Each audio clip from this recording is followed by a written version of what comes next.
All right, good morning, good morning. What an amazing, just incredible day today, right? And today happens to be Valentine's Day.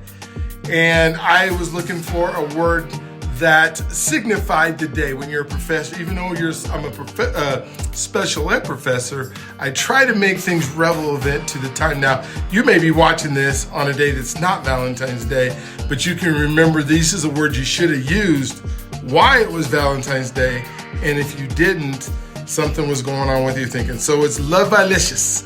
Lovelicious. It's spelled L-O-V-E-L-I-C-I-O-U-S. That's L-O-V-E-L-I-C-I-O-U-S.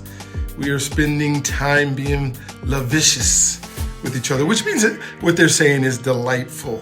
It is delightful. It is delicious. It is just one of those words that you can substitute for love, right? So the word again is lovelicious. And you can say with your baby, you are just so lovelicious. And then she'll smile at you and it will be a good day. All right, you guys have a good day. We'll talk to you tomorrow with another special word. It won't be Valentine's Day, but it will be a special word. Talk to you soon.